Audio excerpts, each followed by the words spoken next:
Lost in Tokyo, a story in 6 parts.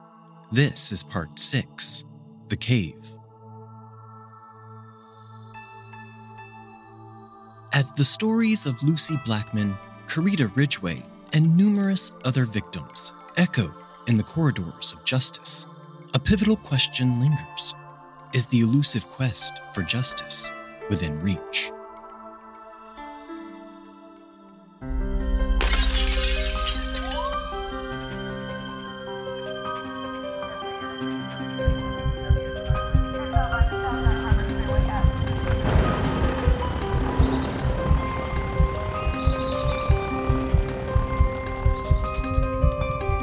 We dance round in a ring and suppose, but the secret sits in the middle and knows.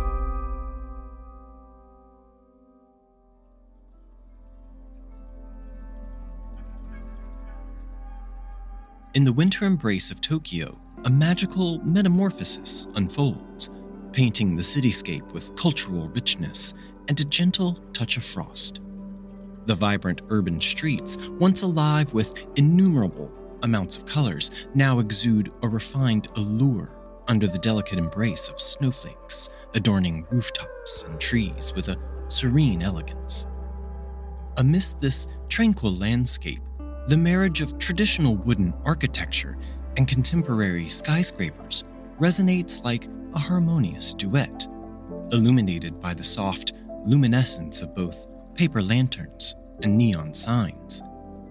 The crisp air carries whispers of fragrant ramen and the sweetness of dorayaki pastries, inviting wanderers to savor soul-warming culinary treasures. As the city's residents drape themselves in exquisitely patterned kimonos and finely tailored suits, the streets evolve into a runway where the timeless and the avant-garde converge. Tokyo's winter, a tale of contrasts, weaves together the echoes of age-old traditions and futuristic aspirations, beckoning all to partake in its ethereal ballet, where the chill in the air adds a touch of enchantment to the unfolding symphony. This chill in the air was what also spurred on Superintendent Udo to reinvestigate the locations of Lucie Blackman's last known whereabouts. In early February 2001, 22 plainclothed police officers checked into an inn just a few hundred yards away from the Blue Sea Abaratsubo. They reserved their rooms for an entire month, and each day all 22 officers would go out to the beach with shovels, and they would search.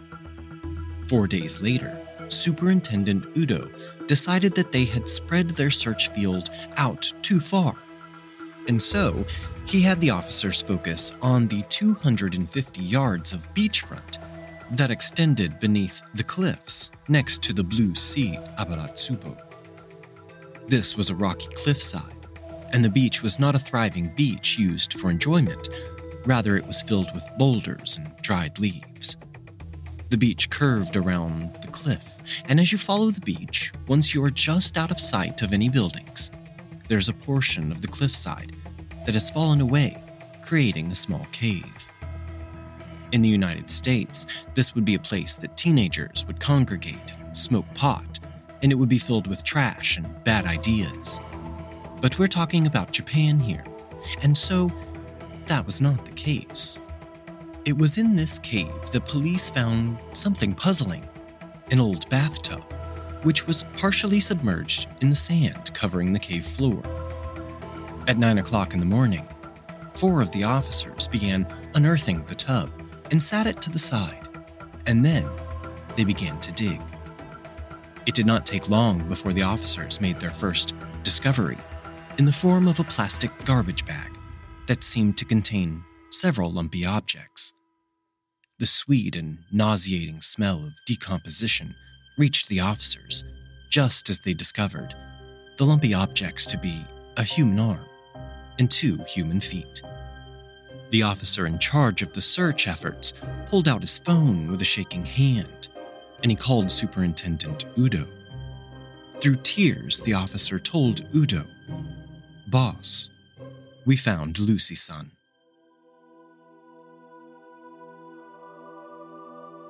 A complete team was swiftly convened to meticulously assess the scene, and with remarkable efficiency, a judge granted approval for a comprehensive search warrant spanning the entire area.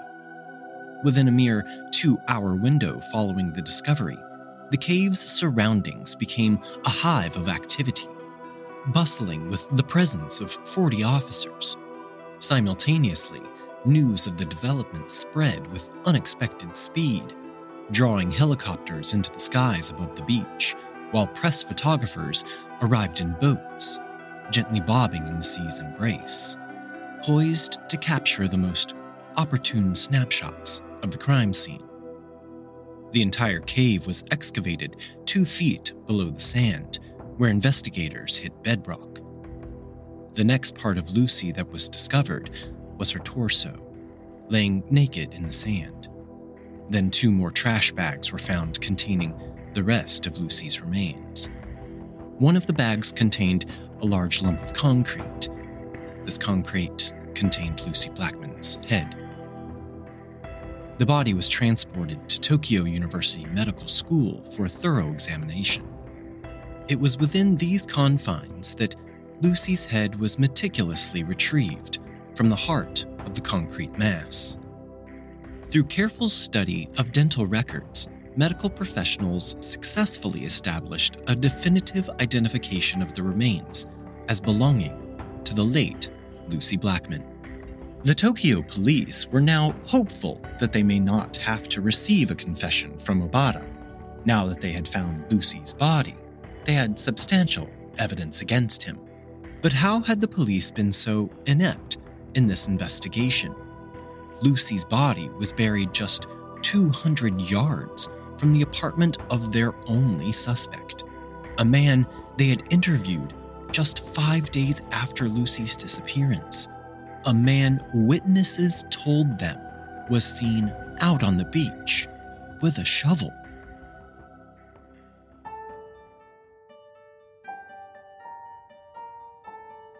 During a press briefing, Tim Blackman unveiled his intentions for the Lucie Blackman Trust, a fund established to guarantee the security of young travelers. Tim's goal was to ensure that Lucie's passing would carry a meaningful purpose and not go to waste. A flyer was handed out bearing a photo of Lucie and Tim in a warm embrace, and it invited people to donate money to a Japanese bank account. Tim additionally informed the media that he, along with Lucie's siblings, would be embarking on a journey to the seaside cave where Lucie's body had been discovered.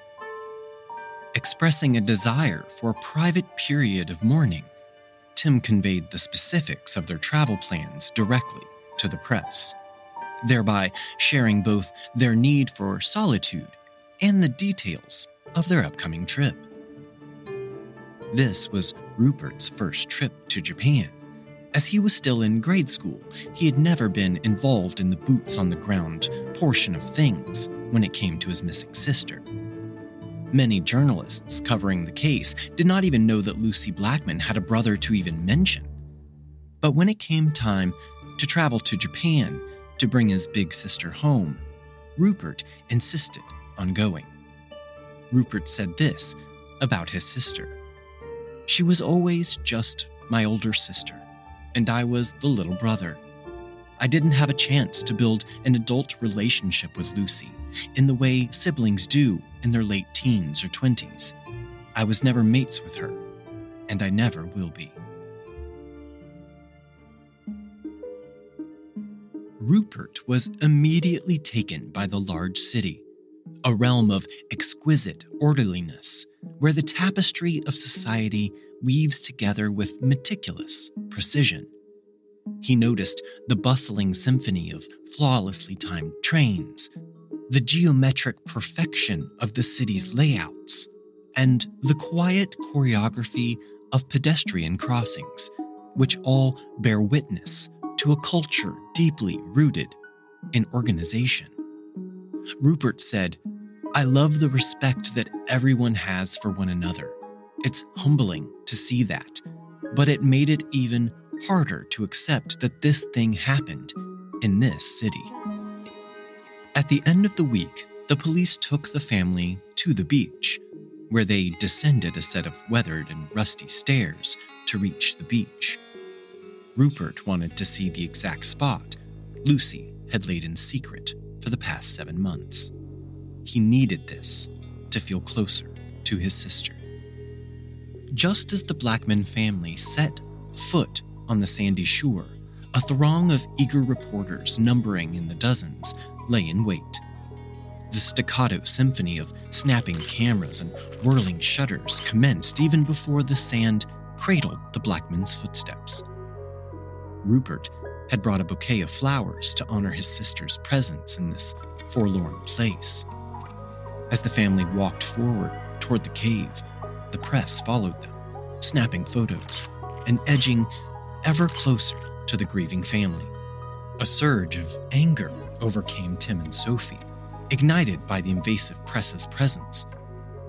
Tim's fury manifested as he seized the photographer's ladders and hurled them down the shoreline, while Sophie's frustration found voice in a torrent of expletives aimed at the reporters. Amid this chaotic tableau, in the background, a somber cave loomed, its damp hollowness contrasting with the scene unfolding before it. There, in the cave, Rupert Blackman knelt where Lucie had been secreted away.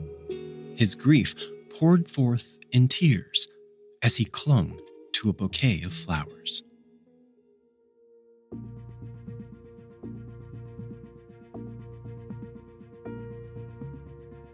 "14 days following the discovery of Lucie's remains within the rugged coastal cave, her parents, Jane and Tim, returned to Tokyo with the intention of repatriating their daughter's body.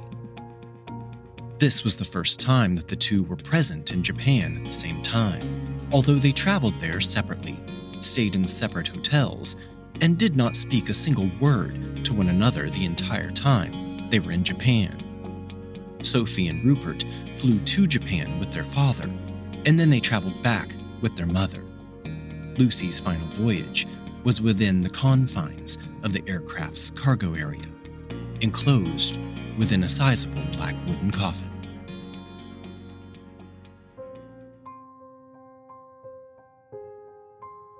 Lucie Blackman's funeral was held at the end of April 2001. The arrangements had been made by Jane, and the service was held at the St. Nicholas Parish Church in Chislehurst, just 12 miles from Sevenoaks. This was the same church Jane and Tim had been married in 25 years ago. The ceremony was beautiful, adorned with floral tributes sent by British Prime Minister Tony Blair and the Japanese ambassador. The Tokyo Metropolitan Police sent incense, which wafted its fragrant tribute throughout the service. In a poignant display of respect, numerous colleagues of Lucie's from British Airways were present, donned in their signature blue uniforms, paying homage to their dearly departed companion.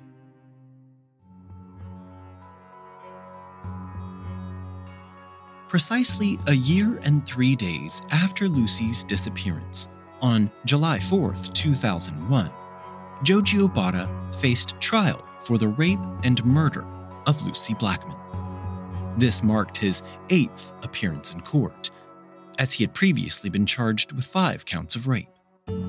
Now, it's worth delving into some unique intricacies of the Japanese legal system. Instead of having defendants attend court hearings daily, they are typically brought to court only once or twice a month. Due to this approach, complicated cases like this one tend to unfold gradually and can take quite a while to prosecute. All of Obara's court hearings had been closed to the public so far in order to keep details private for the victims. Clara Mendez, Katie Vickers, and 3 Japanese women had all testified under anonymity. The hearings for the murder of Lucie Blackman would be open to the public, However, there would only be 60 seats open to the public. Almost 1,000 people lined up to enter the lottery for the 60 public seats. As the clock struck 10 in the morning, the courtroom doors swung open, and Joji Obara, flanked by 2 guards, made his entrance.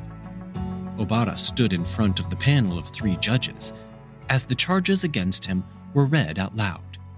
Jungokan Chishi, a rape resulting in death, was the charge levied against Obara for 2 separate women, Lucie Blackman and Kurita Ridgway. In Japanese courts, defendants do not simply enter a plea of guilty or not guilty. Instead, they are allowed to either remain silent or comment on the charges. Joji Obara read a prepared statement aloud. In his statement, Obara admitted to having been with Kurita and Lucie on the nights in question, but he claimed no responsibility for either woman's death. Reporters flew from the courtroom to proclaim Obara's plea of not guilty and to tell the tale of a man who frequently took young women to sushi marina, drugging them and wearing a mask while he videotaped himself performing, in his words, conquest play. The details of Kurita Ridgway's case were swiftly presented. Her rapid deterioration in the hospital, the presence of chloroform in her liver, and the unsettling video portraying the masked conquest play. The weight of the evidence was profound, setting the stage for the court's transition to examining Obara's actions on Lucie's last day alive.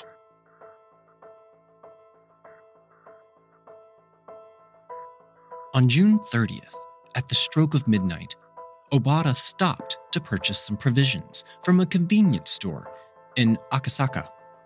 40 minutes later, Obara stopped to fill up his Mercedes-Benz with gas. The following day, at 1:30 in the afternoon, Obara called Lucie to tell her he would be late picking her up. Obara then traveled to a local dry cleaner to drop off some laundry, and then he called Lucie again and drove to pick her up in front of the Sendagaya station at 3:30 p.m. As Obara drove the pair down the coast to Sushi Marina just after 5 p.m., Lucie borrowed his phone and called Luis Phillips. The photos taken of Lucie were taken at approximately 5:20 p.m. based on the photo analysis performed by experts. By 6 p.m., the two had entered the apartment, 4314, at Sushi Marina. Lucie had grown hungry, and so Obara ordered food from a local restaurant, including fried chicken and tempura, shrimp, and eel. Around 7:14 p.m., a Tokyo Gas Company repairman arrived at the apartment. While Obara attended to this visit, Lucie made a call to her friend Luis, using the new phone Joji Obara had provided her. Subsequently, she dialed her boyfriend Scott Fraser and left a voicemail, marking the last trace of communication before Lucie Blackman's inexplicable disappearance. Continuing, the prosecution detailed that Joji Obara had provided Lucie with a drink laced with sleeping pills, while also utilizing chloroform to induce unconsciousness. It was during the course of this disturbing conquest play that Lucie Blackman tragically lost her life. The drugs administered by Obara had precipitated either cardiac arrest or the failure of her respiratory functions. Later, on Sunday afternoon, Obara traveled by train and taxi to one of his apartments in Tokyo. He returned to Sushi Marina later that evening. The following morning, he traveled back to Tokyo and contacted Luis Phillips from one of his many burner phones. This was the call Luis received informing her that Lucie had joined a religious cult. Arriving back at the Sushi Marina apartment on Wednesday, July 5th, Obara brought along supplies procured during his trip to Tokyo, seemingly to aid in the disposal of Lucie Blackman's body.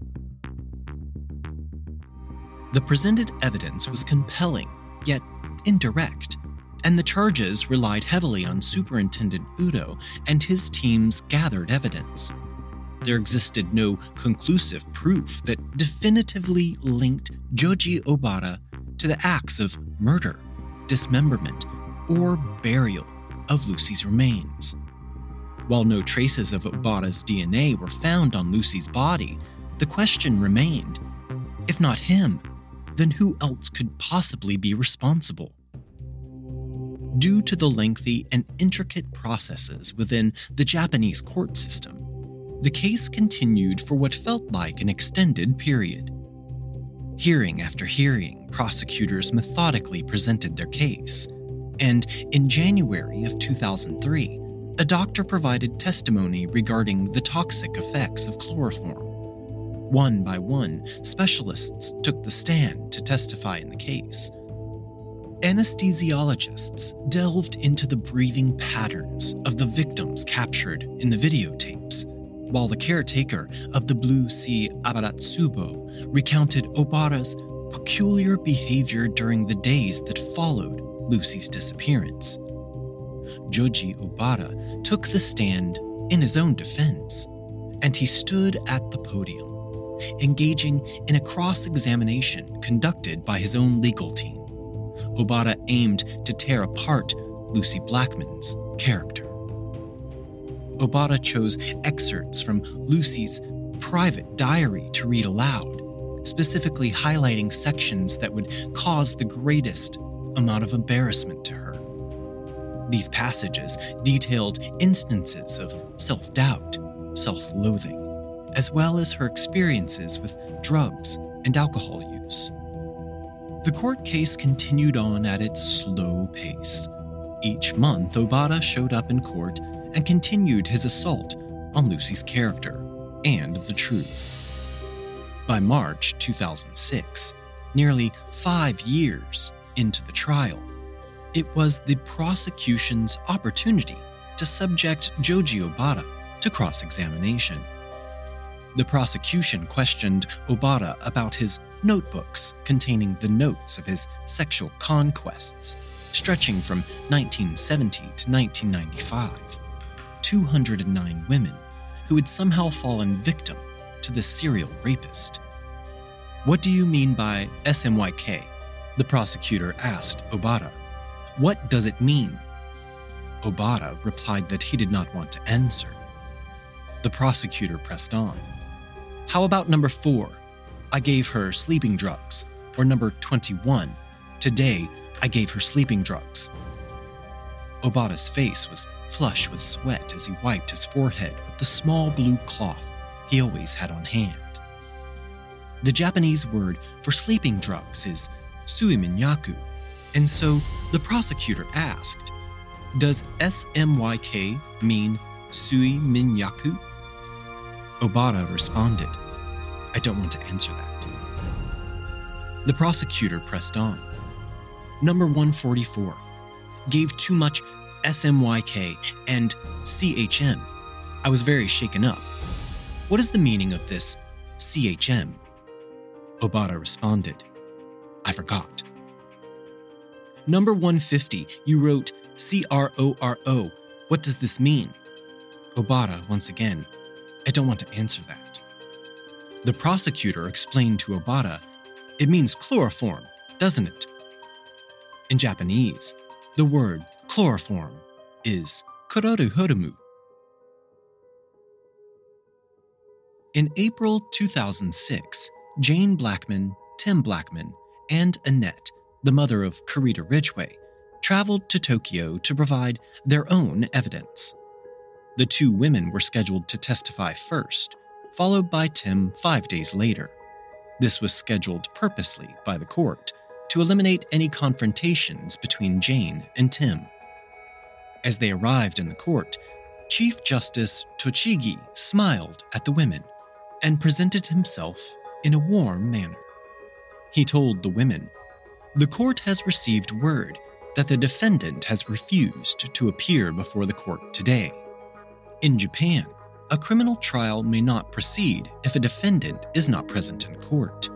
However, if the defendant does not have a legitimate excuse to miss his court date, the trial may proceed. Justice Tochigi explained, "He has taken off his clothes and is clinging to the sink in his cell." The defendant has not given any justifiable reason for not appearing. Given that the bereaved families have come from abroad, the court has decided that despite the absence of the defendant, we will not wait for him. Taking the witness stand, Jane recounted Lucie's childhood and her transition into young adulthood. She wrapped up her testimony with a poignant declaration, stating, "The fact that Obara has refused to attend court today is very dishonorable and a clear sign of his guilt. He is a coward." Next, Annette stepped forward to offer her testimony. She spoke about her late daughter, Karita, and the profound impact of her absence on Karita's older sister, Samantha, as well as Karita's boyfriend, Robert Finnegan. She ended her testimony with her own final statement. "She was a wonderful daughter, and nothing can replace her.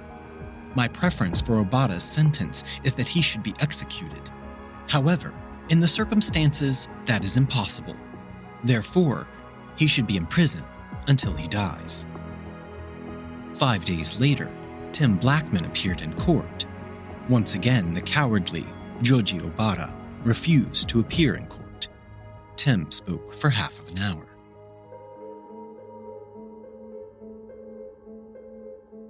Navigating the tempestuous storm of a case like this proves to be an arduous journey for anyone involved.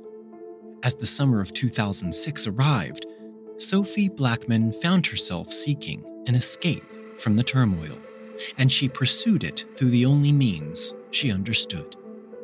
I will refrain from delving into the specifics of this episode out of respect for Sophie Blackman. However, I can share that Sophie attempted to end her own life, a tragic act that mercifully was thwarted by medical intervention. Subsequently, she received care from mental health professionals in a psychiatric facility, where she embarked on a path of healing and recovery. While Sophie was undergoing treatment in the hospital, her father, Tim, came for a visit. In a moment of revelation, Tim confided in Sophie that Joji Obara had offered him a substantial sum of money, £500,000 to be precise, in exchange for Tim signing a document aimed at discrediting the evidence against Obara in court. In an unexpected turn, Tim Blackman chose to accept this offer. The proposal had undergone negotiations between Tim and Obara's legal representatives. Comparable offers had also been extended to Lucie's mother, Jane, who promptly rebuked the unscrupulous lawyers. For his part in the deal, Tim would agree to make a series of statements to the court, including the following. The accused has shown contrition and expressed sorrow at Lucie's death. As Lucie's father and as a Christian, I am able to forgive the accused, and our relationship is resolved. I hope that he will rehabilitate himself into the community. A few days after accepting this offer, Tim suddenly withdrew from the negotiations. Over the following months, however, Tim re-engaged in negotiations with Obara's legal representatives. By the end of September, he flew back to Tokyo to meet with Obara's legal team at the new Otani Hotel. Come October, Obara's attorneys commenced their closing arguments, a mere 5 days after $850,000 found its way into Tim Blackman's bank account on the Isle of Wight. As emotions might be running high and thoughts about Tim Blackman may be strongly negative, allow me to provide some context. In some legal cases in Japan, including criminal ones, it is possible for perpetrators or their legal teams to negotiate settlements with victims or their families. These payments, often referred to as condolence money or atonement money, are not a legal admission of guilt, but rather a way to reach a resolution outside of the court system. They are sometimes offered as a means to compensate victims or their families and potentially influence their willingness to cooperate or testify during legal proceedings. However, it's important to note that the acceptance of such payments does not necessarily affect the outcome of the criminal case itself. The Japanese legal system still operates independently, and prosecutors can continue with their case regardless of any settlements reached between the parties. On the day following Tim Blackman's departure from Tokyo, Joji Obara's legal team publicized the payment. This development reignited media interest in the case, leading to articles in English newspapers with headlines such as "A Father's Betrayal." Tim's former partner, Jane, conducted an interview during which she branded Tim as immoral, concluding her statement with the following quote, "As far as I am concerned, Tim accepted 100 million pieces of silver. Judas was content with just 30. After a mind-numbing amount of court hearings, the final two hearings, number 60 and 61, would be for the closing arguments from each side of the case. On December 11th, 2006, marking the passage of 2,339 days since Lucie Blackman was lost in Tokyo, the trial of Joji Obara reached its conclusion. 6 years. This trial took 6 years.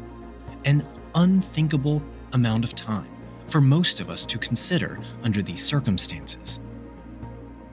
The verdict was to be delivered at 10 a.m. on Tuesday, April 24th, 2007. Most everyone assumed they already knew what the verdict would be. The case was very clear, and Obara's own actions contributed to how guilty he looked to most people. Reporter Richard Lloyd Perry was one of the first journalists to publish his article after the verdict was read. The article stated, "The Japanese property owner, Joji Obara, was acquitted of raping and killing the British bar hostess, Lucie Blackman, this morning in a devastating blow for her family and a grave embarrassment for the Tokyo police and prosecutors.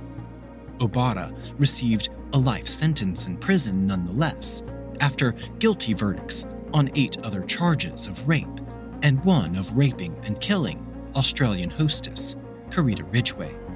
His legal team immediately said that he would appeal." The acquittal of Joji Obara for the murder of Lucie Blackman drew criticism from former Japanese prosecutor Takeshi Tsuchimoto, who contrasted this case with the conviction of Masumi Hayashi, which was also based on circumstantial evidence.